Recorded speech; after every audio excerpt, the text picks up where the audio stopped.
Está no ar a Rádio Libertadora. Atenção, está no ar a Rádio Libertadora. Atenção. Temos presente em nossos estúdios. Atenção, atenção. Carlos Marighella.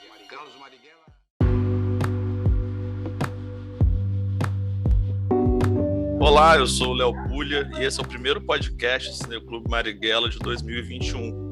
Já estamos no final de abril, mas infelizmente a pandemia continua matando milhares de brasileiros, seja por omissão, por incompetência ou por outras ações criminosas do governo Bolsonaro. Por isso, nossas sessões presenciais continuam suspensas, mas seguimos aqui nas redes, produzindo conteúdo para o Instagram, para o Facebook, para o Twitter, gravando esse podcast, participando de lives. E foi numa dessas lives que a gente conheceu a nossa convidada de hoje, né, Gustavo? Verdade, Léo, é verdade. A gente conheceu a cineasta Tatiana Loma numa live que foi organizada pela Presença Brasil e a Taturana Mobilização há poucas semanas. Foi após a exibição do seu último filme, chamado Minha Fortaleza, Os Filhos de Fulano, que estreia no canal GNT no dia 9 de maio. Seja bem-vinda, Tatiana. É um prazer ter você aqui com a gente no podcast do Cineclube Marighella. Um bom dia nessa manhã de quinta-feira. Para a gente começar, né? Qual foi a sua inspiração para fazer esse filme, Minha Fortaleza, Os Filhos de Fulano? Bom dia. Bom dia, Gustavo. Bom dia, Léo. Um salve para o Fábio também, que não está aqui. Eu agradeço esse convite para a gente conversar mais, porque realmente aquele dia da sessão do Minha Fortaleza com debate depois foi muito legal. E já que a gente continua em casa, né? Quem diria que depois de tanto tempo a gente continuaria ainda em casa, quem pode ficar em casa, né? Confinados e nos relacionando assim por telas. Então, ainda bem que pelo menos a gente está estabelecendo essas conexões, né? Essas pontes. E o Minha Fortaleza, ele é um documentário de longa-metragem que convive com 3 famílias de uma quebrada de São Paulo, da zona leste de São Paulo, bem distante do centro, que é a Vila Flávia, que fica dentro de São Mateus. E essas 3 famílias, elas têm em comum a ausência do pai. E eu, na verdade, entrei em contato com a história da primeira família, que é a família do Fernando Macário, da dona Edith Macário, em 2003, quando o Macário me chamou para fazer um clipe. Ele tinha feito um rap chamado Minha Fortaleza, e ele me chamou para fazer um clipe porque ele ia tatuar a mãe no peito, um 3x4 da mãe. E foi nesse momento que eu percebi que as tatuagens com a imagem ou o nome da mãe, ela tinha uma importância. Hoje em dia a quebrada está muito mais tatuada do que em 2003, né? Já fazem aí 18 anos. Mas mesmo naquela época já era muito frequente, particularmente o filho homem tatuar a mãe. E o tatuador, o Will, na época ele me falou assim ainda: pai é mais quando morre, assim, mas mãe é toda semana que ele tatua, né, ali no estúdio. E aí me interessou muito esse olhar do filho homem com relação à mãe. O rap Minha Fortaleza é praticamente um louvor à mãe, colocando essa mãe no lugar daquela que é assim, a fiadora da moralidade, aquela que é um lembrete para que o filho não saia do caminho reto, aquela que é o motivo por quem ele não erra, para não fazê-la sofrer, e é também aquela que, se o filho errar, vai sempre estar ali para acolher e perdoar. Então, o meu ponto de partida foi esse, e também, junto com isso, me interessou uma relação entre a figura dessa mãe que cria os filhos sozinhas, né, e que é vista como a grande heroína das quebradas, né, quem vive nas quebradas ou conhece as quebradas sabe o quanto esse ícone é poderoso ali, até como uma articuladora política, né, muitas lideranças que felizmente hoje estão chegando ao poder, estão sendo eleitas, né, são mulheres das quebradas. Poucas ainda que estão chegando a essa instância de poder, mas são ali uma articulação política real, né? E eu percebi que havia também uma relação com a figura da Nossa Senhora, né? Como essa mulher sendo vista como sendo essa santa guerreira imaculada, né? E aí o problema também que advém disso, dessa fixação da mulher nesse papel, que passa a não ser vista na sua face erótica, né? Por conta aí de uma questão cultural muito mais profunda, né? De como a gente, nós que somos um país filho de tantas culturas, né? Mas com uma forte influência católica e agora neopentecostal, né? Essa fixação da mulher, especialmente da mãe, nesse papel que exclui a fêmea, né, o erótico, e vai para essa que se sacrifica pelos filhos, né, e que é uma mulher mais recatada. Enfim, esse foi o ponto de partida. Sim. Em relação a essa questão do machismo, né, que você aborda no filme, você sente uma mudança, né? Você tem uma relação muito próxima com as pessoas ali, até é muito impressionante como elas expõem a intimidade delas e os sentimentos para você. E aí eu queria saber se você sentiu que está tendo uma mudança, se esses homens estão refletindo sobre isso, estão tentando se desconstruir ou não. Olha, pensando numa esfera mais macro, né, para além da Vila Flávia, daquelas 3 famílias, eu diria que a gente observa hoje em dia, uma mudança, é óbvio, até porque a grita das mulheres que estão mais conscientes, né, da opressão que sofremos ao longo de tantos séculos, assim, ela é muito forte, né? Então, novas gerações de mulheres, se eu já fui uma mulher que foi contestadora na minha família, nasci nos anos 70, hoje em dia eu ouço algumas meninas que não tem nem 20 anos falando, e eu falo, gente, eu sou... nossa, imagina, eu estava longe ainda do nível de percepção que elas têm a respeito dos papéis que elas não querem desempenhar, né? Das imagens que elas não querem reproduzir, dos figurinos que elas não querem vestir, né? Então existe uma mudança, ainda que ela seja principalmente por pressão das mulheres, daí os homens naturalmente precisam responder a isso. Agora, essa é a questão, né? Os homens respondem de N maneiras, e a gente sabe que uma delas é com violência contra esse movimento que não tem volta mais, né? Então a gente está vendo aí os números, né, de feminicídio aumentando, em parte também porque esses números estão chegando a nós, como nós sabemos, né? Porque muitas mulheres não estão mais se calando, estamos percebendo, né, que o que a gente entende como abuso é muito mais do que o que a gente entendia quando a gente era mais jovem, que estamos percebendo que somos assediadas, né, e violentadas de diversas maneiras, inclusive sofrendo violências psicológicas ou silenciamentos, etc. Particularmente, ali naquele grupo, o que a gente pode observar? A gente são 3 famílias, né, em que eu observei principalmente a relação dos filhos homens com as suas mães, sendo que esses filhos, eles ainda eram mais novos quando eu conheci lá em 2003, mas ao longo desses 18 anos eles casaram, tiveram filhos e filhas, então eles também já são pais hoje em dia e maridos, né? E então uma das famílias, por exemplo, que é formada pelo Negotinho, com a Dona Vera, a mãe dele, ele é casado com a Joa Malopas, que é uma rapper bem feminista, e o Negotinho eu acho assim um bom exemplo.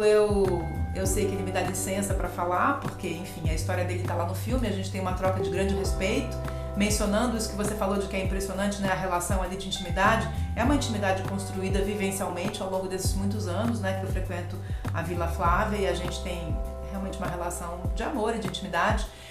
Mas o Negotinho, por exemplo, ele, no filme mesmo, ele conta que ele dificultou a aproximação de outros homens que tentaram chegar perto da Dona Vera, mãe dele, ao longo de ele fala assim, ao longo desses últimos 30 anos foram uns 10 caras que chegaram e a gente barrou mesmo. Ele fala assim, né? E vezes em que eu questionei ele a respeito disso, eu falei, poxa, mas ela é uma mulher que até hoje, ela tá com 60 e poucos anos, a Dona Vera, uma mulher bonita, e ela fala que ela gostaria muito de ter um homem. e que ela sente falta, né? Agora os filhos casaram, ela tá lá mais sozinha, ela cria um neto, mas enfim. É uma mulher com bastante vivacidade, bem charmosa, assim. E quando eu questionei ele fala assim, mas eu tava protegendo, eu também sei quem eram esses caras que estavam chegando perto da minha mãe, então é preciso respeitar também a perspectiva dele. No entanto, isso dificulta bastante, né? Porque também, por outro lado, as mulheres que tenham a liberdade, inclusive, de se envolver com homens que possam não ser legais e passar pelo que elas tiverem que passar, mas que seja por escolha delas, né? E não porque os filhos assumiram o papel de homens da casa e dificultaram essa aproximação.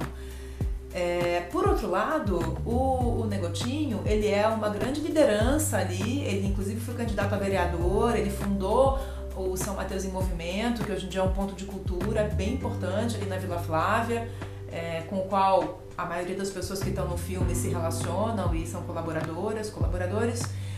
No entanto, quem tem um emprego fixo e trabalha fora todos os dias e realmente traz dinheiro para casa é a Jo, a mulher dele. E agora na pandemia, outro dia eu liguei pra ele e falei, e aí, Negotinho, como é que tá? E tal. Ele falou, você sabe, né, Tati? Eu sou dona de casa, né, hoje em dia. Tô aqui cuidando das crianças, enquanto a Jo tá indo trabalhar. E ele fala isso numa ótima. Um cara que é rapper, né? E a gente sabe que é uma cultura que pode também ser bastante machista, a despeito do quanto, né, nós adoramos e... sou uma consumidora, uma apreciadora, uma defensora do hip hop, mas ele me disse isso numa ótima. Então, é claro que isso já é produto de uma mudança de consciência ali, né? É verdade. E, bom, para quem está nos ouvindo, a gente está falando do filme Minha Fortaleza, né, que a Tatiana Lohmann lançou recentemente, um documentário, né? Então, para quem quiser assistir, em breve o filme vai estar disponível no GNT, não é isso, Tatiana? Isso. Vai estrear no GNT. Agora, no GNT, ele está disponível para se organizar sessões coletivas como essa que a gente fez, né, no Cineclube Marighella, através da plataforma da Taturana, que é uma plataforma que distribui filmes de impacto, mas daí são sessões coletivas, né? É possível se cadastrar e baixar o filme gratuitamente para essas sessões. Bom, para quem tiver um contato também, alguém que estiver fora do Brasil, ele também está disponível na Globoplay Internacional e por enquanto é isso. Talvez em breve a gente tenha mais novidades. Maravilha, bacana.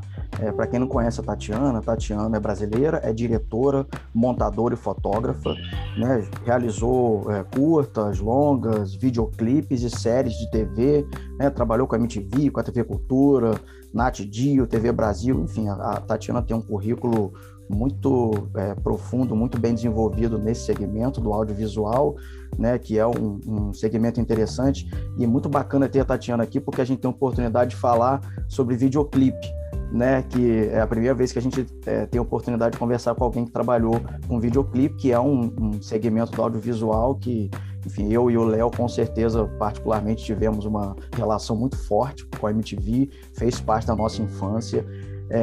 E bom, falando já sobre videoclipe, você dirigiu, Tatiana, entre outros, né? Mas o Respeito é Pra Quem Tem, que foi um clipe do Sabotage, que foi finalista do VMB em 2003, né? E esse clipe ele tem mais de 2 milhões de visualizações no YouTube, o que é um número bem relevante, né? E a gente estava vendo que o Sabotage, ele faleceu na época das filmagens, né? Vocês tinham começado a filmar e aí, dentro daquela temática dele visitar os irmãos, né, que ele tinha perdido, o Sabotage morreu. Como é que foi a experiência desse clipe, enfim, desse universo audiovisual dos videoclipes? Eu estava começando a minha carreira, né, como diretora, na época em que a MTV era aquele celeiro de novidades, era um lugar muito legal de trabalhar. Eu cheguei a dirigir uma série lá, que foi uma das edições do 20 e poucos anos, que foi o primeiro reality do Brasil. Então, era uma época muito boa de se trabalhar na MTV, era muito diferente de qualquer outra emissora, porque tinha um estímulo à criatividade. Eu lembro que no 20 e poucos anos,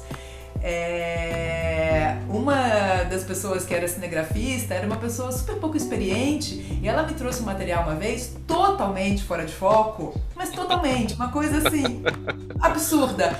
E na MTV, o que você fazia? Você tacava um rock and roll, um estrobo, e aquilo ali virava linguagem. Você conseguia trabalhar com todo tipo de material, né? Porque tudo era essa brincadeira da criação, né? A arte gráfica, né? Que formou muito o nosso olhar para a arte gráfica. Mas particularmente o clipe do Sabotagem foi, bom, digamos que eu tentei dirigir esse clipe, porque na verdade, o que aconteceu com a gente?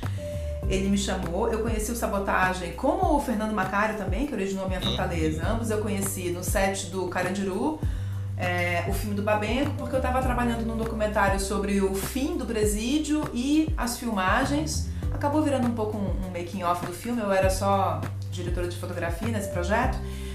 E eu e o Sabota, a gente tinha pensado em fazer desse clipe uma visita às casas das famílias que tinham perdido filhos, que tinham sido companheiros, né, irmãos ali do Sabota, e que os filhos tinham morrido, que tinham perdido esses filhos para o crime.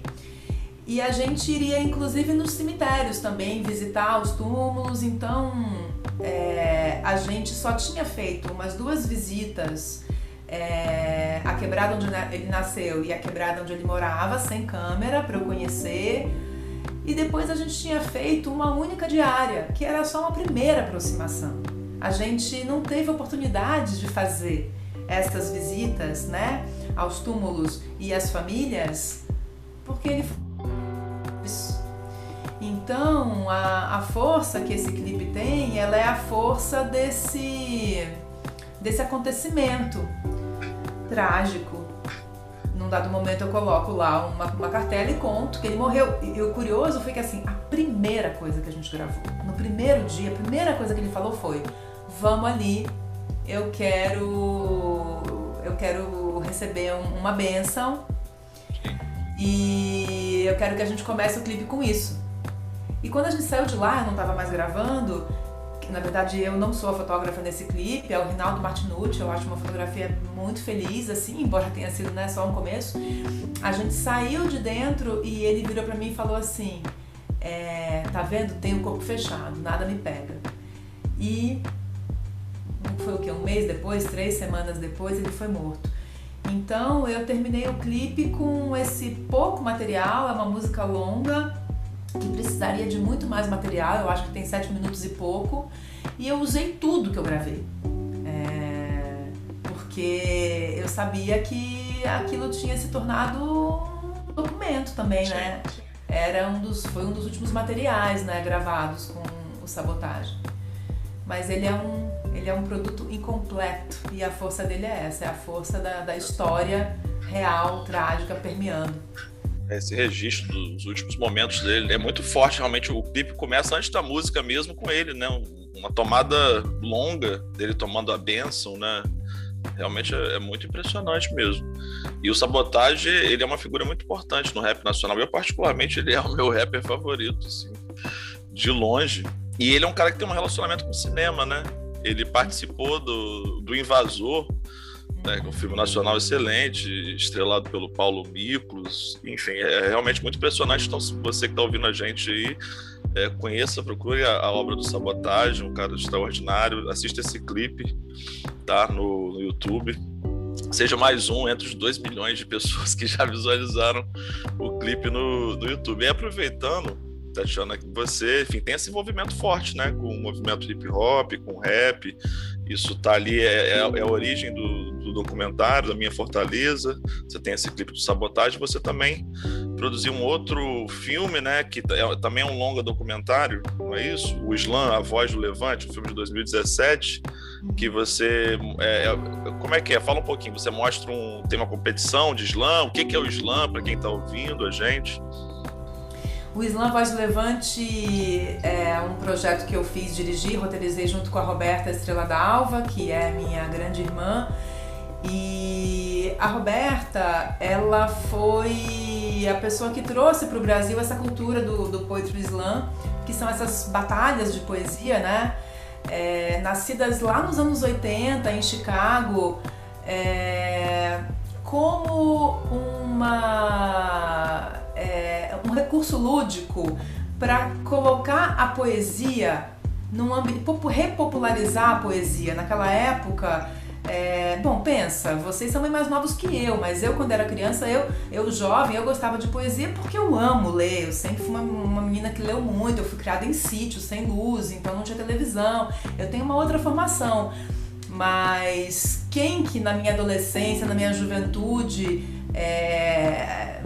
gostava de poesia, enfim, a poesia ela estava se elitizando cada vez mais. No entanto, a gente vive num país que tem essa força da tradição do repente, né, do cordel, então você tem também uma poesia popular, inclusive uma poesia oral, né, e voltando lá às origens do slam, surgiu em Chicago como uma brincadeira, um cara chamado Mark Smith, que é um homem branco, não surgiu num ambiente que era dos MCs e do rap, que era um cara que participava de saraus de poesia, e daí um belo dia ele inventou essa brincadeira de falar, não, vamos dar nota aqui para os poetas, vamos fazer uma competição. E ele percebeu que aquilo tinha gerado um interesse, né? Ele falou assim, na hora que a gente dizia que o sarau ia começar, e era num bar isso, todo mundo falava, é poesia, que saco, e ia embora. Na hora que a gente falou, não, é o seguinte, ó, é competição, você são juízes e tem nota de 1 a 10 e quem ganhar aqui vai levar $3, sei lá, só pela brincadeira. E aí o negócio pegou e foi se expandindo pelos Estados Unidos, e aí começou sim a atrair muitos MCs, porque a cultura do MC é uma pessoa que na verdade ela tá habituada à performance, né? Porque daí a gente tá falando de poesia falada, não de poesia escrita mais, né? Então acabou que atraiu muitos MCs e acabou ficando bastante associado também à cultura do MC, o Poetry Slam, e foi se espalhando pelo mundo. Mas aqui no Brasil não tinha ainda, até a Roberta trazer em 2008 e começar o ZAP, junto com o grupo dela, que é o Núcleo Bartolomeu de Depoimentos. E a gente começou esse projeto desse filme em 2010, 11, quando a Roberta foi representar o Brasil na Copa do Mundo de Poetry Slam. Tem uma Copa do Mundo em Paris. E na época tinham só 3 Poetry Slams aqui no Brasil. Mas eu falei pra ela assim, putz, quem vai te gravar nesse negócio? Você vai competir com os melhores do mundo? Melhores do mundo tudo entre aspas, né? Porque não tem como você, na verdade, dar nota pra poesia, é tudo uma grande brincadeira. E ela falou, ninguém vai comigo. Eu falei, não, eu vou. E aí eu voltei com material e com uma percepção de que aquilo ali era um grande encontro de culturas, assim, e uma ágora mesmo, né? Onde as pessoas subiam para falar dos mais diversos assuntos, de amor à política. Mas quando a gente voltou para o Brasil, a gente levou muito tempo também para conseguir captar dinheiro para esse filme, porque também acho que ninguém sabia o que era Poetry Slam. A gente foi passando por essas transformações políticas, né? Que deram nesse pesadelo que a gente está vivendo, e o Poetry Slam no Brasil foi ficando cada vez mais uma ágora politizada. Então hoje em dia existem, veja, naquela época quando a gente começou o filme tinha 3 comunidades, a Roberta começou a primeira, né? Hoje em dia, o último levantamento que eu soube, porque todo ano tem um campeonato nacional, tinha acho que já 250 comunidades no Brasil inteiro. Prioritariamente são, hoje em dia, pessoas jovens, negras, periféricas, com um discurso identitário muito forte. Então a gente ficou filmando ao longo de 7 anos, a gente assistiu essa cultura, ela vi de um ambiente que era muito heterogêneo, ela migrar para esse ambiente muito periférico, negro, com esse discurso identitário. Não por acaso o filme acaba tendo como personagem, não principal, porque são muitas vozes, mas enfim, uma personagem que tem um destaque grande no final é a Luz Ribeiro, que é uma mulher negra que vai para a França competir. Muitos poetas, inclusive, homens e mulheres brasileiros periféricos que nunca tinham entrado num avião, tiveram a chance por conta do Poetry Slam, porque ganharam o campeonato nacional, de competir na França. E alguns tiveram suas carreiras alavancadas, estão fazendo outras coisas hoje em dia, então é uma cultura ainda menos conhecida do que poderia, mas a gente fez o filme para isso também, para divulgar o fato de que Basta você ter pessoas que gostam de escrever e pessoas dispostas a ouvir e alguém que saiba ali conduzir a brincadeira do jogo e você tem um Poetry Slam. Nossa, muito interessante. E, Tatiana, antes da gente passar para a próxima, as pessoas podem assistir esse filme? Ele está disponível em algum lugar? O Slam Voz de Levante está disponível no Now e está disponível na plataforma Filme Filme.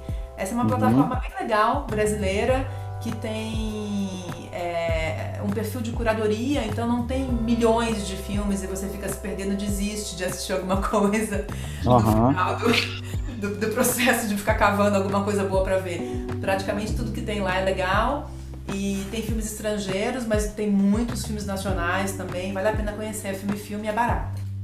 Então fica a dica, né, para os nossos ouvintes assistirem o Slam, Voz de Levante.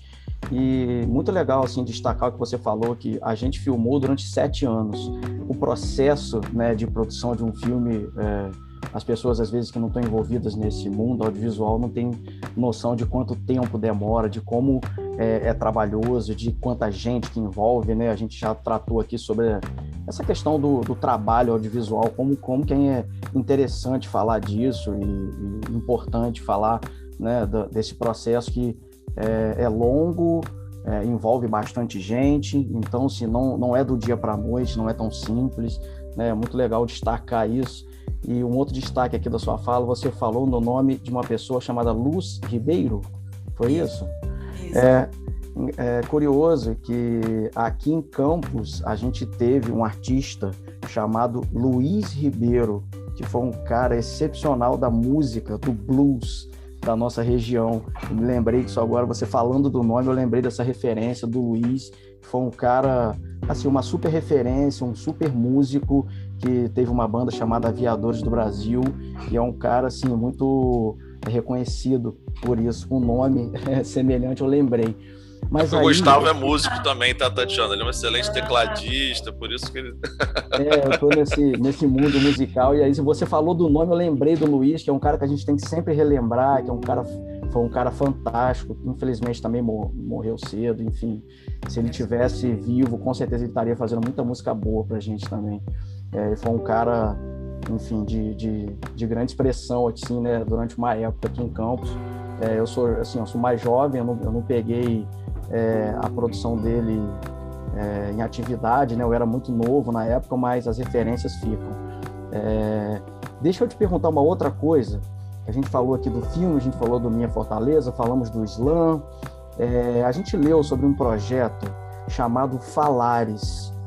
O que é esse projeto? Aqui tá como um projeto documental que vai integrar o acervo do Museu da Língua Portuguesa.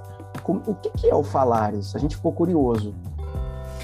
O Falares é um projeto lindo que já era para estar todo mundo conhecendo, porque o Museu da Língua Portuguesa, que foi aquele museu lá na Estação da Luz, que pegou fogo há uns anos atrás, ele foi restaurado e ele ia inaugurar no começo do ano passado. E aí, por conta da pandemia, essa inauguração foi sendo adiada, agora a gente já não sabe mais, né? Já trabalhamos com tantas datas possíveis que eu nem me arrisco mais a falar nada aqui. E é um museu, na época em que ele inaugurou a primeira vez, ele era, se não me engano, o primeiro museu do mundo dedicado a uma língua. Claro que cabe um questionamento a respeito de se o nome certo ou se o escopo certo não é a palavra, mas ideal teria sido mesmo a língua portuguesa, se não seria o Museu das Línguas Brasileiras, né? A gente está aqui num país que ainda tem 150 línguas vivas de povos originários e tantas outras línguas, né, de povos migrantes que convivem aqui entre nós, mas enfim, o fato é que é o Museu da Língua Portuguesa e ele tem várias instalações, ele tem vários andares e muitas pessoas colaboraram nessa nova disposição do museu. E o Falares é uma instalação que está no 3º piso, assim, o piso mais alto, é muito bonito lá, né? Um prédio antigo com janelões enormes. E na verdade é uma criação, mais uma vez, da Roberta Estrela Dalva com o Marcelino Freire, a Isa Greenspoon Ferraz, que é a curadora do museu, e com participação do Carlos Nader, que é um documentarista maravilhoso, um videoartista incrível, que é o coordenador de audiovisual do museu. E eles me chamaram quando já a ideia original já estava pensada, que é uma coisa simples, na verdade, são 9 telas colocadas em pé, praticamente do tamanho de uma pessoa mediana, e a ideia seria a gente filmar pessoas do Brasil inteiro com seus diferentes falares. E essas pessoas estão nessas telas, que são organizadas por grupos humanos. Então tem, por exemplo, uma tela que são crianças, outra que são griots, outra que são diversos profissionais que trabalham com a voz. Então é como se fosse uma floresta de falares. Esse foi o conceito. Você vai andando e você vai ouvindo essas diferentes maneiras de se falar o português, de norte a sul, leste a oeste, todos os cantos. E a gente buscou então a diversidade, né? Tanto a diversidade de raça, de gênero, abrindo um pouquinho mais de espaço para as pessoas que não costumavam ter espaço para falar, né? Nos ambientes do museu, né? Então tem mais pessoas negras, mulheres, pessoas indígenas, tem uma tela que é só de migrantes, e aí tem tanto correntes migratórias tradicionais como as atuais, né? Tem muitos povos africanos migrando para o Brasil, as pessoas sírias, enfim. E então tem essas diversas sonoridades, maneiras e gramáticas de se falar o português. Tem até um pouco também, tem um cacique que fala em Guarani também, tem um pouquinho, mas enfim, como é o Museu da Língua Portuguesa, a gente ainda não abriu tanto espaço para isso, mas quem sabe daqui a alguns anos ele vai se reformular e vai virar o Museu das Línguas Brasileiras. Que legal, e o que acho que é bacana aqui da nossa conversa com a Tatiana é que a gente está mostrando as diversas possibilidades do audiovisual, né? Não só de produção de filme, mas, enfim, desse tipo de instalação, de experiência, né? E aí você também acabou de finalizar um outro trabalho, que é a série 40 metros quadrados, não é isso?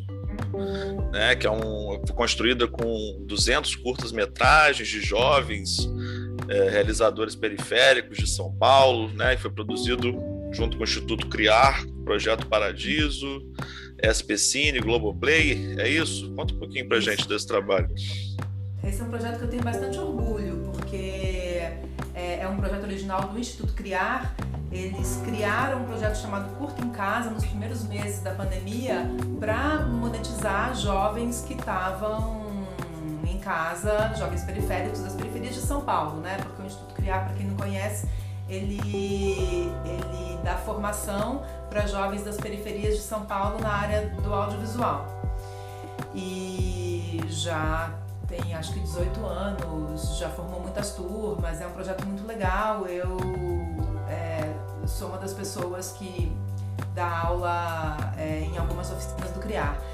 E então eles lançaram esse edital que dava um valor de R$3.000 para você fazer um curta de até 6 minutos, e o tema era a pandemia, que você fizesse, né, de preferência em isolamento dentro da sua casa, da maneira mais segura possível.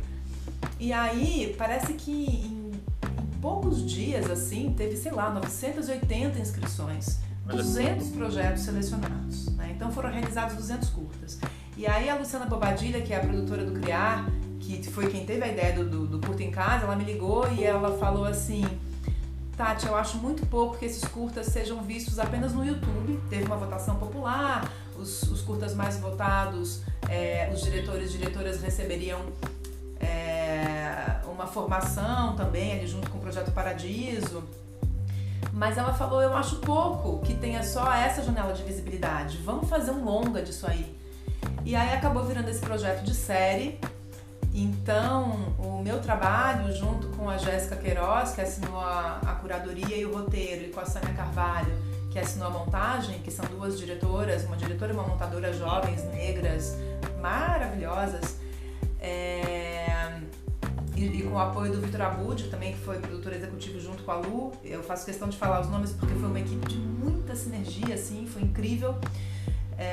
O nosso trabalho foi pegar esses 200 curtas, pedindo autorização para cada um. Na verdade, teve uma ou outra pessoa que falou, não gostaria de participar, porque o nosso pedido foi para que a gente pudesse fragmentar esses curtas e costurá-los a partir de 4 eixos temáticos, né, para fazer essa série.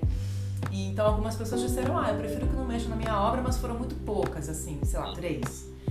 Então a gente costurou a partir desses eixos temáticos e o resultado eu acho de uma potência histórica, porque você tem 200 olhares periféricos, e sendo que são curtas feitos com esse recurso pouco e em situações em que as pessoas estavam isoladas dentro de casa, né? Claro que algumas pessoas estavam isoladas com parentes, estavam ali um pouco se relacionando com amigos. A gente sabe muito bem que a periferia, na sua maioria, não pôde ficar totalmente confinada. Então, claro que tem alguns curtas que você tem pequeninas equipes, né? Mas, de qualquer maneira, são curtas feitos principalmente a partir da perspectiva da criatividade e do talento desses jovens, porque R$3.000 para você fazer um curta de 6 minutos e de um tempo muito curto, né? E eu considero que, assim, o resultado eu acho muito impressionante. Desses 200 curtas, claro que você tem de tudo. Você tem pessoas que já eram profissionais, que fizeram até em 4K, e você tem pessoas que nunca tinham feito nada, que pegaram um celular muito tosco e saíram andando com ele pela casa e mostrando como elas vivem. E alguns, mesmo assim, são incríveis. Então você tem todo tipo de resultado ali, mas você tem principalmente quando que a gente pôde ver 200 vozes periféricas produzindo a partir de uma circunstância tão dramática, né? Então, assim, a potência enquanto depoimento, enquanto criação artística, a potência de novidade, de novos talentos surgindo ali, é um negócio, assim. Eu sou mega fã desse projeto. Esse é um que eu realmente recomendo muito. Bom, claro que recomendo tudo que a gente citou aqui, né, minha gente? Por favor. Mas talvez para mim seja mais fácil eu falar de um projeto que não sou só eu, né? O Slam Voz Levante não sou só eu, são muitas vozes de artistas. O Minha Fortaleza também, são muitas vozes de rappers. Tem os funkeiros que estão ali, que eu sou fã de carteirinha na trilha, mas o 40 metros quadrados ele traz todas essas vozes periféricas costuradas ali, né? Tá na Globoplay, recomendo muitíssimo. Muito bom saber disso e passar essa informação para os ouvintes, né? Para eles poderem pesquisar e conhecer esses projetos que são tão importantes e potentes, né? E bacana você falar os nomes das pessoas envolvidas, porque realmente ninguém faz audiovisual sozinho, e nesse caso a gente está falando de 200 pessoas que se empenharam para produzir um material audiovisual bacana e fazer parte dessa série. Bom, a gente está começando a chegar na parte final, né? Eu geralmente fico com essa função chata de avisar que a gente está indo para o final, mas ainda tem mais alguma coisa para a gente conversar, é só para a gente já preparar o terreno para daqui a pouco a gente se despedir. Bom, nesse contexto de que a gente está falando de periferia, do audiovisual como uma ferramenta potente, a gente participou recentemente de uma live que tinha o seguinte nome: Como o cinema pode ajudar a derrotar Bolsonaro. Essa live faz parte de uma pressão popular para o STF julgar os crimes do presidente, né? E não foi só a gente que participou, tem um monte de gente participando. E aí, inclusive, quem quiser assistir, essa live está disponível no Facebook, na página do Ocupa Minc RJ. Bom, entrando nesse cenário, nessa seara política, como você vê a produção audiovisual nesse atual cenário político? E, te estendendo essa pergunta, como você acha que o cinema pode ajudar a derrotar Bolsonaro? Bom, primeiro eu vou ver essa live correndo, né? Pelo amor de Deus. Porque afinal de contas é tudo que a gente mais quer, né? Logo no começo do governo Bolsonaro, eu tinha a sensação de que o cinema estava sendo alvo preferencial do desmonte, né? E eu falava, gente, será que sou só eu que estou achando isso? Porque é a perspectiva pela qual eu estou olhando, né? Mas muita gente concorda comigo, porque O cinema nos últimos anos, o cinema brasileiro, como a gente sabe, ele estava vivendo assim um momento, o seu momento de maior produtividade e reconhecimento internacional, ganhando prêmios ainda tá, né? Porque a gente ainda tá fazendo filmes, né, que foram comissionados nos anos anteriores, né?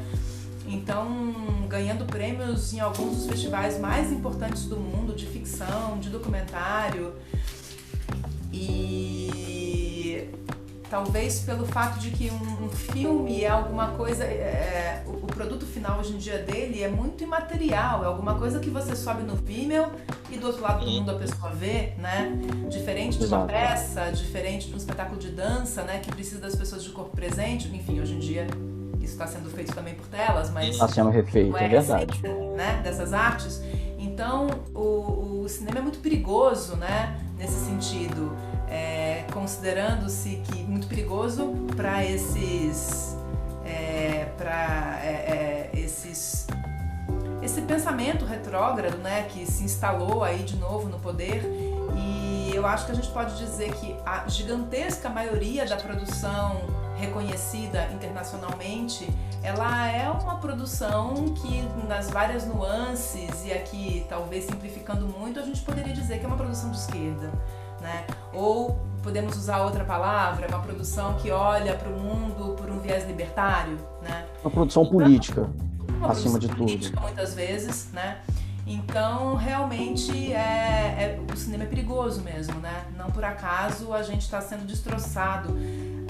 E as táticas de desmonte, elas têm sido muito chocantes e muitas vezes muito eficientes, assim, porque elas estão pegando por tantos flancos, que às vezes a gente se vê. Eu faço parte, por exemplo, da APA, a Associação Paulista de Cineastas, e muitas vezes a gente fica ali lidando com uma série de problemas, né, de tentativas de desmonte de editais, ou a Ancine pedindo para rever contas de filmes que foram finalizados em 2007, uma coisa que seria até inconstitucional. A gente fica correndo atrás desse tipo de coisa, e aí é o que eles querem, né? Porque aí outras lutas que a gente poderia estar travando, até de produção de conteúdo mesmo, né? Porque a gente sabe também que essa direita, ela tem sido muito profícua, né, em ficar produzindo fake news e muitos materiais audiovisuais que pegam muito rápido via WhatsApp, e a gente não consegue produzir esse tipo de material tão rápido, né?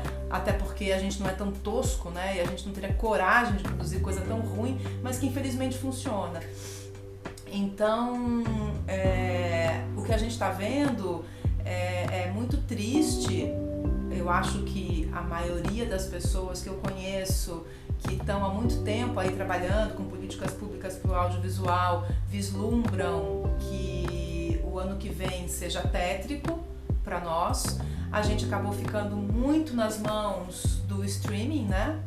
Dos mais poderosos canais de streaming, né?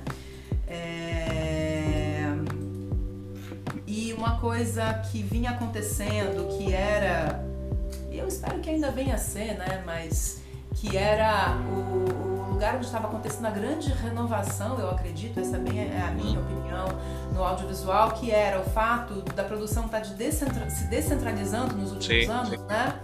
E você começar a ver muitos projetos que eram de N regiões do Brasil, dos interiores do Brasil, e muitos projetos, né, com a aplicação de políticas afirmativas nas composições dos júris dos editais, né, e ainda muito tímidas, mas mesmo também na seleção dos projetos. Então a gente tinha cada vez mais projetos, né, de pessoas negras. A gente vem de uma situação que era de uma participação ridícula dos homens negros e quase nula das mulheres negras nos cargos mais de decisão dos filmes, né, nos papéis de direção, de roteiro, de produção executiva. Isso vinha mudando um pouco, e de pessoas trans também. Então, isso que parecia ser, a gente estava vivendo ali uma explosão de criatividade, de novas vozes, de repente está sofrendo esse revés cabuloso mesmo, né? Que palavra usar. Então, as perspectivas não são nem um pouco boas, assim, para um futuro próximo. Eu, por exemplo, conheço diretores experientes um diretor experiente que me disse outro dia assim, não, mas então a gente faz do jeito que der, a gente faz sem dinheiro nenhum. Eu sou uma pessoa que sempre fiz muito audiovisual de guerrilha, assim, com muito pouco dinheiro, e vinha justamente falando, chega, preciso fazer projetos com mais estrutura. Sim, ok, um tanto a gente consegue dar conta de fazer isso, né? Mas um tanto a gente não consegue, né? E a gente tem toda aí uma gama de profissionais do audiovisual, né? O eletricista, o maquinista, né? Pessoas que muitas que viveram aí do auxílio emergencial e das campanhas que a gente fez, né? Então a perspectiva, infelizmente, ela não é boa. Então a gente o audiovisual já vinha sofrendo esse ataque do governo Bolsonaro, mas como você falou, acho que o audiovisual foi um dos eleitos como inimigos prioritários. Acho que o campo da cultura, de uma forma geral, isso vem diante do Bolsonaro, porque o Temer, após o golpe, o primeiro ministério que ele desmonta é o da cultura. E vem o movimento do Ocupa Minc. Essa direita neoliberal também não é de agora. O Collor, o governo dele, ele acabou com a produção nacional, ele xingou a Embrafilme numa canetada, a produção nacional se paralisou. Então, assim, não é só o Bolsonaro tem a loucura ideológica dele, né? Mas tem a questão dos neoliberais também, e cinemas periféricos dependem muito do Estado, né? Não é só aqui no Brasil, enfim. A própria Coreia do Sul, que é um país que virou referência, né? Parasita, ganhando o Oscar, sempre é um case de sucesso que tem o apoio do Estado, né, a produção cinematográfica. Mas aí, aproveitando, assim, que acho que é importante falar, o audiovisual já estava sofrendo esse ataque do governo Bolsonaro, e aí veio a pandemia, né, e foi um dos setores também mais impactados pela pandemia. Cinema, né, salas de cinema foram fechadas e continuam fechadas. E aí tem, como você falou, essa dependência muito grande do streaming. Mas como você enxerga, o que vai ser o audiovisual pós-pandemia, a partir da sua experiência, o que você tem vivido? O que você acha que vai mudar? Com relação ao streaming, que certamente é uma janela preferencial nesse momento, né? Eu mesmo, Minha Fortaleza, foi um filme que ele estreou no Petra Belas Artes durante a pandemia, ficou 2 semanas em cartaz, a gente sabendo que ninguém ia ver, mas a gente tinha a obrigação, porque foi lei de incentivo, né, de estrear numa sala de cinema. Então, realmente, para as salas de cinema, no mundo inteiro foi complexo, até onde eu sei, inclusive grandes redes, ou pelo menos uma grande nos Estados Unidos fechou. Então imagina aqui, né, que a gente tem muito menos apoio e agora menos ainda. Então, para as salas de exibição já vinha, né, como a gente sabe, já vinha mudando o comportamento de quem consome filmes, né, porque cada vez mais a cidade estava difícil de transitar e a gente começa a ver filmes em casa, etc. Mas a gente tem um problema muito sério com o streaming, que a gente não tem ainda uma legislação que regule, né, e que nos proteja enquanto realizadoras do Brasil com relação à produção internacional. Então, aquilo que a gente batalhou muito para ter pequenas cotas de tela, isso sempre foi uma batalha do setor, de ter uma pequena cota de tela nas salas de exibição, ou as leis que obrigaram os canais de TV a que houvesse produção nacional. A gente está quase começando do zero de novo, né, com relação ao VOD, e isso é uma preocupação enorme, porque o que aconteceu na época do Collor foi que o cinema parou realmente, né? As pessoas que eu naquela época estava estudando, mas quem estava produzindo naquela época diz assim, fiquei 10 anos sem filmar. Então é tudo muito, muito preocupante. E a gente fica muito reféns mesmo, né, do que interessa para os canais de streaming, né? Quase que dando graças a Deus quando você é chamado para um projeto, mesmo sabendo que aquele projeto ele vai vir dentro do escopo do que o canal de streaming sabe que interessa ao seu público, né? Então, toda a produção de um cinema mais autoral, né, que é um cinema que daí no mundo inteiro ele vai ter sempre que ser financiado pelo poder público, óbvio, né? Toda arte que é mais autoral, né, que não é uma arte de massa, ela sempre vai precisar ser apoiada pelo poder público, ele fica bastante comprometido, né? É verdade. E aí, só complementando o que o Léo tinha comentado, dando exemplo da Coreia, o próprio Bong Joon-ho, né, que é o diretor do Parasita, que o Léo comentou, ele fez filme para Netflix, né? Eu até assisti recentemente um filme que ele fez para Netflix e com certeza nesse contexto de produzir para o streaming é diferente de ele produzir de maneira autoral, né? Bom, agora a gente está realmente chegando no final da nossa entrevista.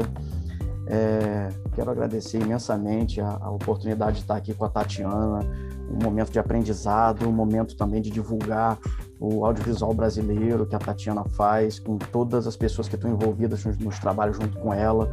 Então é muito importante a gente reforçar que um dos caminhos para a gente conseguir derrotar todo esse avanço neoliberal e esse avanço desse desgoverno Bolsonaro é a união, e são momentos como esse, e a gente reforçar que o audiovisual brasileiro é potente sim, e a gente valorizar isso e continuar assistindo e recomendando, né, e espalhando o audiovisual brasileiro, né, Brasil afora e mundo afora. Vamos tentar usar essas ferramentas virtuais a nosso favor, né, para a gente tentar divulgar o que os brasileiros fazem de tão bom.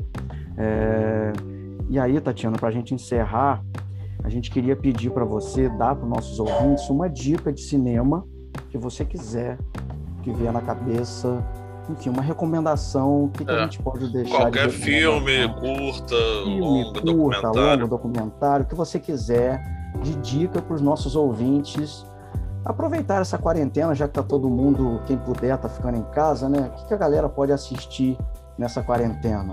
Um curta chamado Quebra-Mar, vocês viram esse curta? Quebra-Mar não assisti. Gente, agora eu vou assistir. Agora ele que você tá no falou. festival, né? Tá. É a coisa mais incrível, é a história de um grupo de amigas lésbicas que vão passar um fim de ano na praia, e ela não explica como o filme foi feito, mas a impressão que me dá é que ele é uma experiência ali entre a ficção e o documentário, mas a maneira como ela foi se aproximando dessas histórias, o tempo que elas ficaram imersas e o nível de intimidade que foi surgindo, e um feminino jovem, algumas das meninas elas foram, ou talvez todas, secundas, que tiveram nas ocupações. Então assim, eu recomendo muito, mas eu tô tentando descobrir aqui o sobrenome da diretora. Quebra-Mar? Quebra-Mar, Cris... Aqui, ó. Cris Lira. Achamos aqui também. Ela é uma também. fotógrafa também. Eu assisti antes de ontem, por isso que foi a primeira coisa que me veio à cabeça e foi muito recomendado. E realmente, assim, quando eu assisti, ela atinge níveis de delicadeza e intimidade, assim, e com um olhar muito novo, sabe? Recomendo muitíssimo. Quebra-Mar, Cris Lira. Tá aí a dica. Quebra-Mar, Cris Lira, vamos assistir também. Enfim, agradecer mais uma vez, Tatiana, por esse momento, foi muito mais especial, muito aprendizado, e parabéns pelo seu trabalho. Minha Fortaleza é um filme sensacional, então você que está ouvindo a gente, não deixe de assistir, tá? Foi um filme que a gente viu, ficou muito emocionado, né? Um filme impressionante. Recomendo todo o trabalho, os outros filmes da Tatiana, e agradecer mais uma vez. O audiovisual brasileiro vive, existe, né? Segue mostrando o nosso país. Então, eu agradeço também, eu não quero deixar de dizer que, então, né, como o audiovisual brasileiro pode vencer Bolsonaro? Fazendo o Cineclube Marighella, por exemplo, conversando sobre cinema, falando, trocando ideia desse jeito, assim, entremeando política e cinema e arte, que é tudo a mesma coisa, na verdade, mesmo.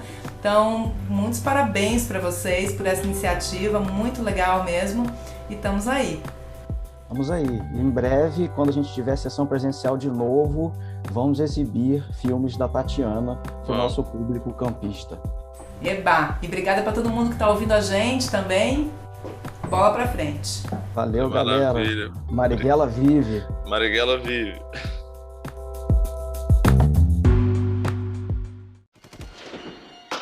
Atenção, atenção, atenção, atenção, obrigado, Marighella, pela sua participação. Carlos Marighella. Muito obrigado, Carlos Marighella. Carlos Marighella. Carlos Marighella.